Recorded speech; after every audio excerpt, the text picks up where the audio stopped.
Hello fam, welcome to the African Diaspora News Channel. I am Wangil Zalalam bringing you this report. Rwandan billionaire that was accused of the genocide of 800,000 Tutsis has now been caught in France. A millionaire accused of funding the 1994 Rwandan Genocide was arrested by French authorities in Paris after 26 years on the run. Felicien Kabuga was accused of financing militants that killed 800,000 Tutsi people and moderate Hutu allies in the span of just 100 days. According to the United Nations International Residual Mechanism for Criminal Tribunals, Kabuga was indicted in 1997 on several criminal counts, including genocide, all related to the 1994 genocide. Kabuga was the most wanted man in Rwanda for decades. In 2003, the US put out a $5 million bounty for his arrest. The 84-year-old was living under a false name in France when he was caught, according to the French Justice Ministry, but had evaded authorities for nearly 3 decades by living in Germany, Belgium, Congo, Kinshasa, and Switzerland. Now that he's in custody, Kabuga will be brought before UN judges and sit trial in front of an international court for the charges he was indicted in almost 30 years ago.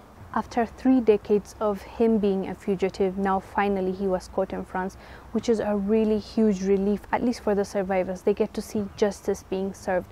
But unfortunately, 800,000 plus Tutsis have already lost their lives and will not see that this person is being held accountable. I mean, as a human being, even when you think about it, even after he's caught, you're like, but he killed them. What kind of punishment can make up for all those lives?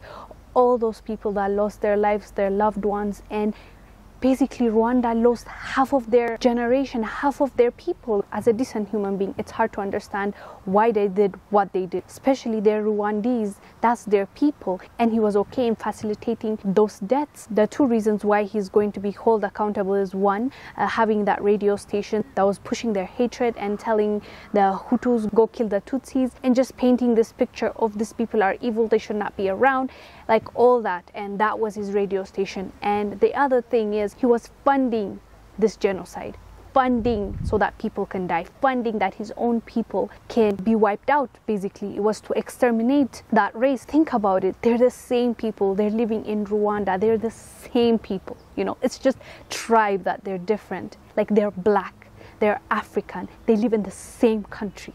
And that one difference, that tribal issue, drove these people to kill all these innocent lives. And for what? For what? Just a reminder, this is what happened during those times. So the station he used to spread his hate speech against Tutsis was widely listened by the general population, and it projected hate propaganda against Tutsis and moderate Hutus. It is widely regarded by many Rwandan citizens as having played a crucial role in creating the atmosphere of charged racial hostility that allowed the genocide to occur. So the radio station has now been called Radio Genocide, Death by Radio, and the soundtrack to genocide. One of the presenters on the radio station, funny enough, was from Belgium. He played a significant role in promoting the genocide against the Tutsis. And it was not just him, other broadcasters were doing the same thing as well. But what makes this guy really worse is he's not even Rwandese. He was encouraging those people to do all those things that they did. He eventually pleaded guilty to the charge of incitement to commit genocide, and in 2000 was sentenced to 12 years in prison. You guys, just 12 years. That's what he faced. And fam, think about it. This Belgium guy, that he's not even an African, he's not even a Rwandese, he was a radio presenter, came in and just started spewing hate, and those people started killing their own brothers. Like, you, in case you didn't know, like, there were stories about married couple killing each other because one is from the other tribe, one is from the other. They were killing each other. There were neighbors that they lived together for more than 20 plus years, 30 plus years. They've known each other for their whole lives, started killing each other. Imagine your childhood friend killing you, your wife, your husband turning against you. Like, this is what happened, and this is what this guy made sure happened. And over 800,000 people died between April, June, July. It's just those 3 months, 100 days, and all those people were wiped out. All those innocent people were killed because of people like this guy and other corporates. And the funny thing is, now UN, French, US, all of a sudden are interested. Really? Like, do you remember when the genocide was happening, Bill Clinton was in power? He did not do anything about it. Let's go see the UN. UN even said when they were asking them, the people, please help us because this is happening to us. Our people are dying. Our brothers and sisters are killing us. They asked for help. When they asked for help, you know what they were told? We don't want to touch Rwanda's sovereignty, so we don't want to meddle. What do you mean? Isn't that why the United Nations was there? Question, why is the United Nations there in the first place? Isn't it to do all these things that when things happen like this, that they send support? It's United Nations includes everybody, you know, even Africa. Even it's not just for Europeans, it's not just for the West, it's for us as well. All of us are the United Nations, supposed to be the United Nations. But what did they do? They said, nah, we don't want to meddle with Rwanda's sovereignty. Really? Like, how many things have they meddled in? But when it's genocide and people are dying and people are pleading with them, their answer was, nah.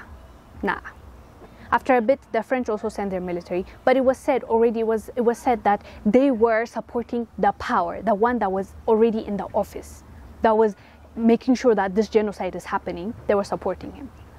So pretty much the whole world turned their backs on Rwanda, and this happened, like blind eye. Even the reporters, even the mainstream media, you think he reported on it the way it was supposed to? No, they were saying how there was just a war crime going here, and they totally acted blind to it, which they could have saved a lot of lives if any of them intervened, any of them reported on it, but nobody chose to do that. So 800,000 people, almost 1 million people just died in 100 days because of that.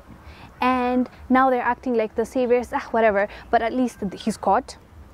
Okay, let's focus on the positive. He is caught at 82 years of age. He is really old, and for him to face this at his old age, I think is even going to make it worse for him because he's not young and he's already fragile, and I don't know. I don't think I can say I feel sorry for him. He deserves what's coming to him. I hope they give those people justice, both the survivors and the ones that are dead. This guy needs to pay heavily.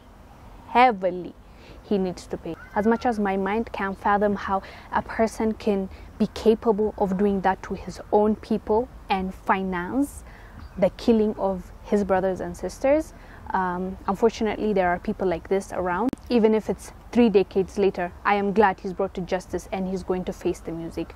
Thank you guys for watching. I am Wangel Zalalam bringing you this report. We would love to hear your thoughts on this topic. Please do let us know down below in the comment section. Bye.